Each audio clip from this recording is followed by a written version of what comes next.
It began in the dead of night. Sirens wailed across Kyiv. The sky lit up like a battlefield, and what followed was nothing less than the largest drone and missile barrage of this entire war. In just a few hours, Russia unleashed more than 800 projectiles, turning the Ukrainian capital and several other cities into a storm of fire and smoke. This wasn't just another strike, this was escalation on a historic scale. Since the full-scale invasion in 2022, drones have transformed from secondary gadgets into the centerpiece of modern warfare. Once dismissed as glorified toys, they are now shaping strategies, draining budgets, and terrifying civilians. Russia, in particular, has leaned heavily on Iranian-supplied Shahed 136 drones, dubbed mopeds by Ukrainians because of their buzzing engine sound, as if someone was revving a scooter before slamming it into a building. Cheap, slow, and disposable.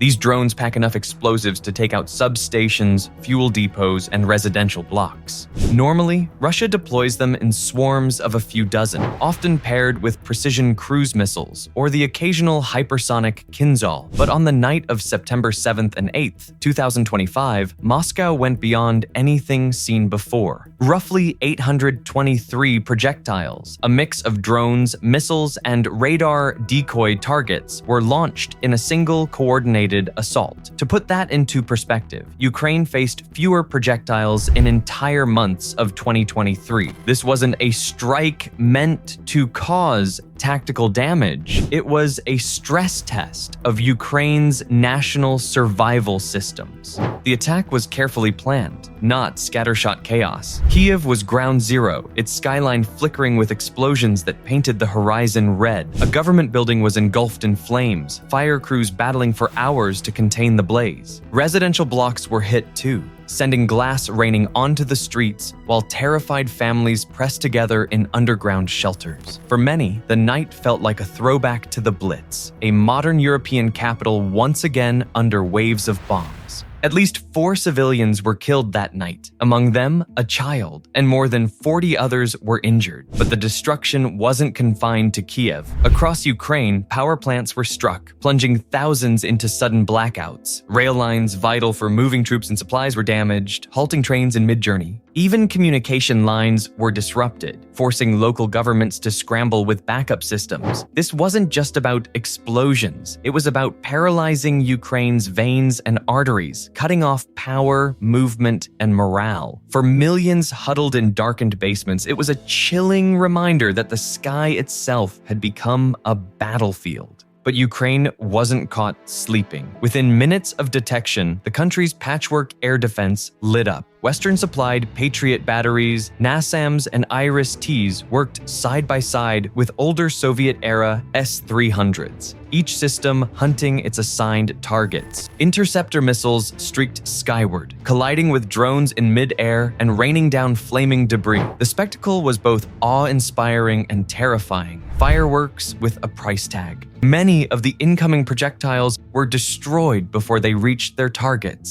saving countless lives. Yet the math is brutal. Every Patriot interceptor can cost upwards of $4 million. The drones they take down, barely 20 grand a piece. It's like shooting down a paper airplane with a diamond-tipped spear. Russia can churn out drones cheaply and endlessly, while Ukraine waits on slow Western shipments of high-cost interceptors. And in a war of attrition, economics can be just as deadly as explosives. The timing wasn't accidental. Analysts argue Russia had 2 main goals. First, attrition. Ukraine's missile stockpiles are not bottomless, and every shot fired is one they might desperately need tomorrow. By launching an overwhelming swarm, Moscow forces Ukraine to make cruel choices, protect civilians at all costs, or conserve ammunition for the future. Second, optics. This wasn't just about Kyiv's burning skyline. It was about sending a message to the world that Russia, despite sanctions and battlefield losses, still has the firepower to escalate dramatically.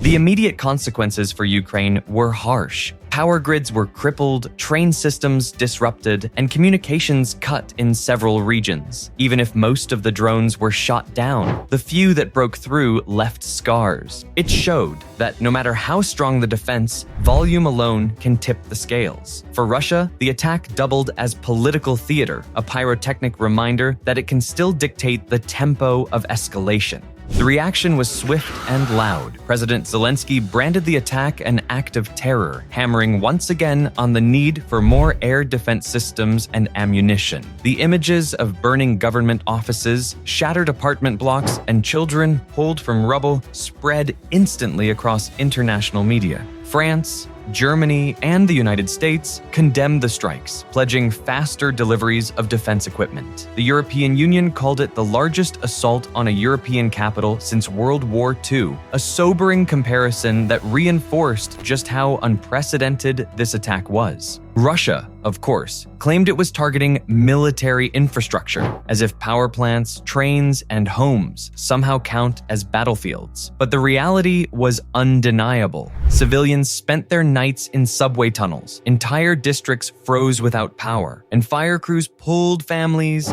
out of collapsed buildings. The more these images circulate, the deeper Russia digs its own diplomatic isolation. Though in Moscow's calculus, international outrage may be less important than grinding down Ukraine's will. One underreported element of this night is the economics. The balance sheet of war is tilting in Russia's favor in certain ways. A swarm of drones costs Moscow a fraction of what it costs Ukraine and its allies to stop them. It's asymmetrical warfare by design. Every intercepted drone isn't just a tactical victory for Ukraine, it's also a financial bleed. Western taxpayers are essentially funding the defense, while Russia spends pennies to force billion-dollar countermeasures. If this pattern continues, the war won't just be decided by who has more missiles, but by who can afford to keep firing them. And so the question looms. What's next? If Russia can launch 823 projectiles in one night, what's stopping it from trying 1,000? Many analysts believe this was less a one-off show of force and more a dress rehearsal for the coming winter. Ukraine's energy grid is once again in Moscow's crosshairs, and a freezing, powerless winter could break civilians just as effectively as bombs. The challenge isn't bravery. Ukrainians have already proven they have plenty. The challenge is logistics. Can the West supply interceptors quickly enough? Can Ukraine repair and rebuild faster than Russia can destroy? Every night like this burns through ammunition stocks at an unsustainable rate, and the gap between supply and demand is only growing. For civilians, it means adjusting to a new reality. War is no longer confined to the front lines. It's overhead every night in the buzzing of engines and the thunder of explosions. Russia's Night of Fire wasn't just another chapter in this war. It was a turning point. Proof that Moscow can still escalate to levels few imagined possible. It showed that modern warfare isn't just about tanks grinding across fields, but about swarms of drones and missiles designed to break both defenses and morale. For Ukraine, the task is brutal but clear. Intercept, endure, and adapt. For the world, the lesson is sobering. This was the largest aerial assault on a European nation in modern history, and if patterns hold, it will not be the last.